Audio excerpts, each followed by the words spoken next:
What's up guys, this is Aaron from Gear Up and welcome to my first action cam review on this channel. So unless you've been living under a rock, the COVID-19 global travel restrictions a few months back really killed a lot of industries, from airlines to hotels, and another casualty was action cams. Their sales basically plummeted overnight. But now that countries and states are opening back up again and people are just itching to enjoy summer again and be back outdoors in the mountains and the water, action cam sales are starting to pick up again, slowly but surely. And today I want to talk about this relatively new addition to the market, the Akaso Brave 6 Plus. This guy is pretty darn awesome and I want to talk about it a little bit more, even though you may not know the brand Akaso who. But TLDR, these guys are really darn amazing. They've been around for a while. One of the better GoPro DJI copycats out there. I've used this company before for my car's dash cams and I've always been impressed by the quality. So let's talk about this a little bit more. For $120 with tons of features, this is an amazing piece of kit. Let's talk about this after the messages. Let's do it.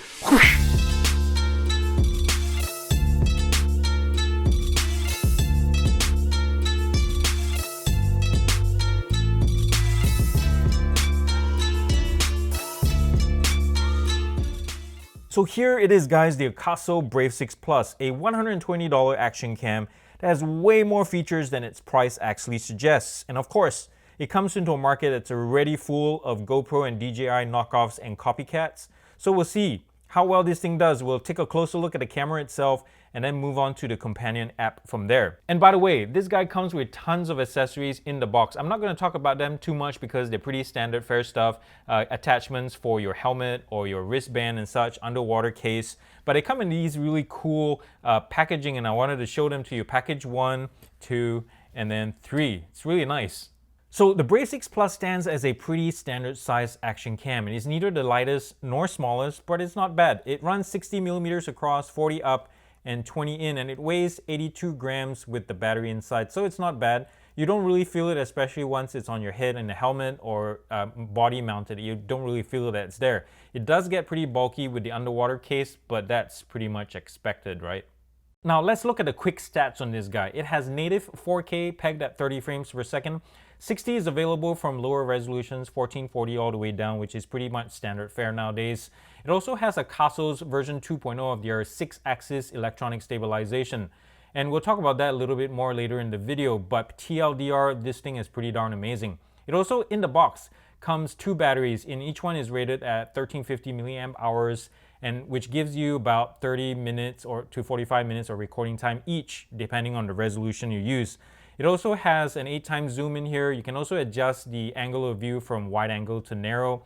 It has voice control, which is nice to see at this price range, and support for external mics. So vloggers, this might be a pretty good option too. It also has a 2-inch touchscreen at the back and a companion app called Akaso Go. You can also set it up to store videos in the H.265 format, so it's nice, more efficient in terms of storage space. Now let's take a closer look at the camera itself, and in terms of build quality, it's not bad, not the best plastics, but not the worst either. There's a lot of grip surfaces. Here's like a diamond pattern trim, both top and bottom of the camera.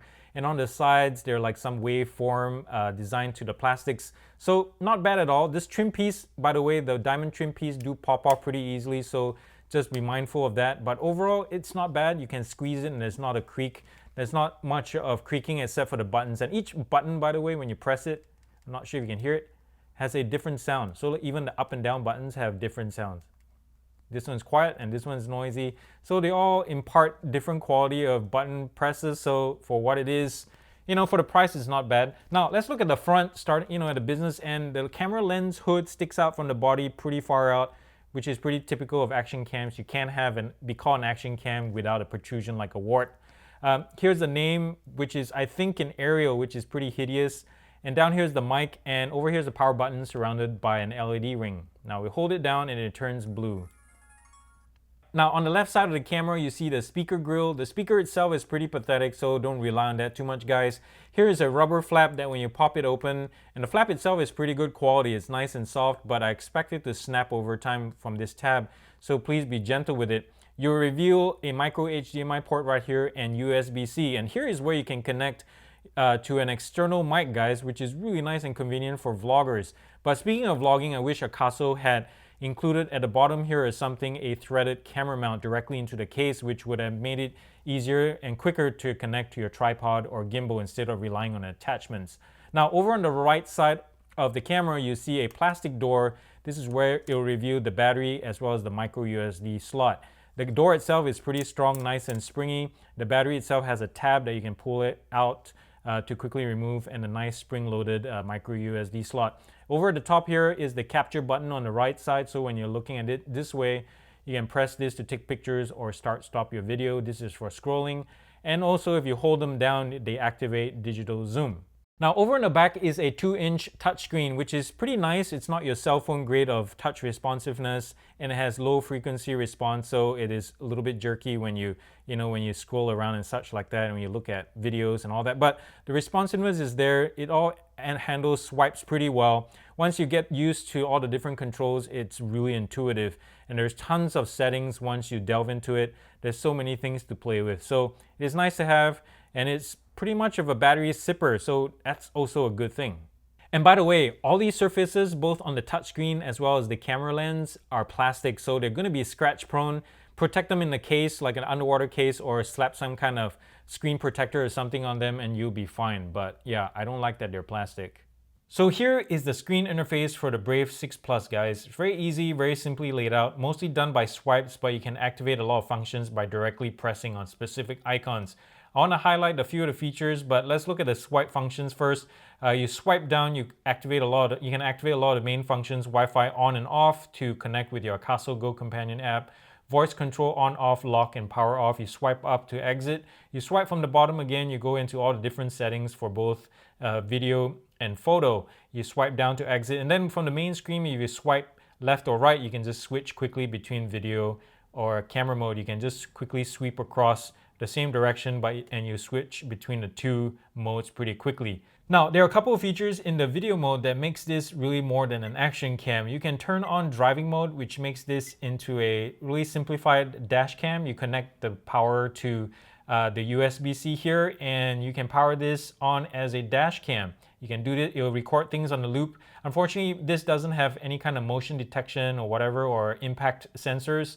So, in an accident and such like that, it won't activate. It'll just keep recording on the loop. So in a pinch, if you're traveling, you want to use this as a dash cam, go for it. Now, another feature I want to mention real quick is in the camera settings. If you go tap that twice, you'll see diving mode. Basically, you want to activate this, say if you're diving or swimming underwater in tropical oceans where there's lack of red light. Turning this on will compensate for that in the final image, which is really nice. And another feature I want to mention is this icon right here at the top. This is voice control. Basically, you can ask this Akaso to do things for you hands-free. Say if you're busy, you can just control it by voice. I found it kind of iffy. Sometimes it works and sometimes it doesn't. For the most part, it works in a quiet environment, but say if you're outdoors, you can pretty much forget about it and really have to rely on buttons. Akaso, video start. Akaso, stop video. What? I didn't ask you to shut down. Akaso, video start. Akaso, stop video.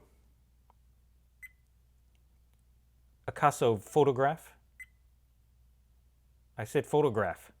Now, if you want to connect to the Akaso companion app, basically you have to turn on Wi-Fi, and then once it's on, you connect that to your phone. Once your camera and your phone connect, you can use basically your phone to control everything and every function and change all the settings on your camera. The latency is not bad at all, as you can see when I tilt. There's a slight delay, but it's not too bad.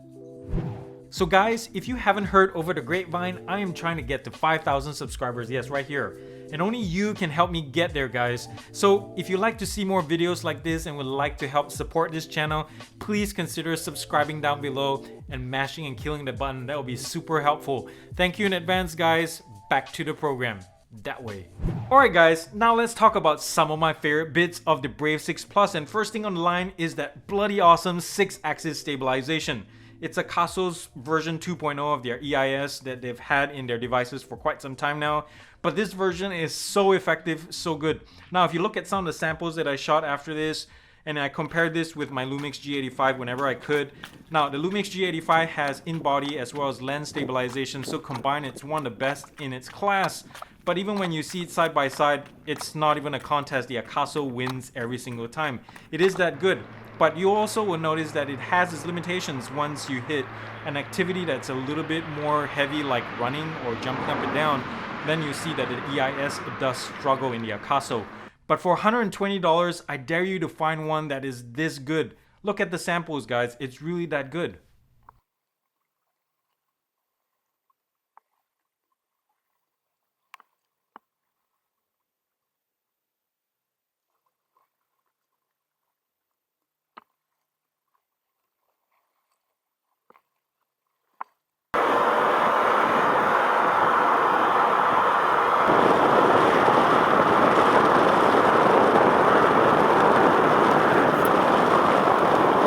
Another plus is the video quality, and for an action cam, you better get that spot on right off the bat, but you have no idea how many fall flat right out of the gate doing this. So in 4K and 1440p resolution, this camera produces pictures that are so good. They're detailed and sharp, and there's not a lot of over-processing that I'm noticing. Now, once you get down to the lower resolutions like 1080 and 720p, it's when you start seeing artifacts creeping into the image. On a large screen or in darker corners, you start seeing it a lot, and so once you see it, you can't unsee it. So unless you want to go down to the lower resolutions for a higher frame rate, just stick with 4K or 1440p and you'll be totally happy. The images are really nice and good.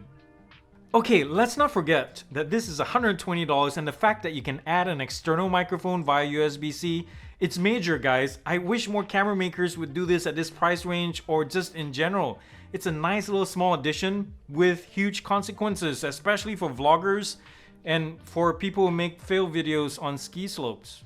Alright guys, now it's time to talk smack about this guy. And first one of all is the low light image quality. Sure, for $120, 20 megapixels, you shouldn't expect too much, but I was hoping for a little bit more because Akaso in the past had always used Sony sensors, but I read somewhere that the Brave 6 Plus utilizes a Panasonic sensor. So maybe that has something to do with it. Let's play a sample right now and you can be your own judge to see whether this is acceptable or not, the noise. But for me, I wish it was a little bit better.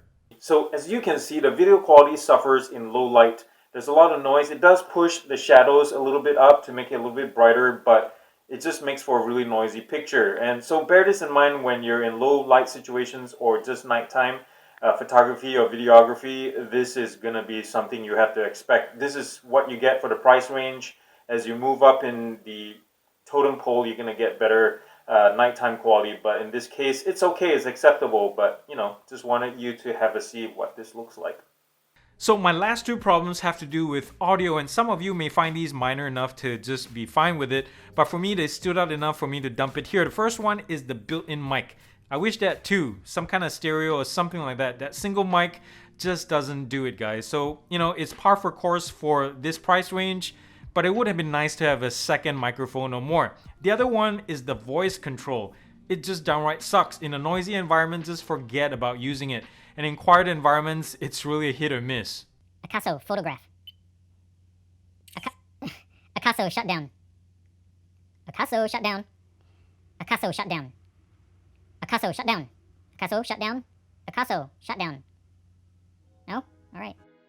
So here are my final thoughts, guys. I give the Akaso Brave 6 Plus a thumbs up because if you're looking for a $120 or thereabout priced action cam, this is one of the better ones out there because it combines in one neat little package an amazingly effective 6-axis stabilization, one of the best ones I've seen, and perfect for when you hit the road or hit the rapids.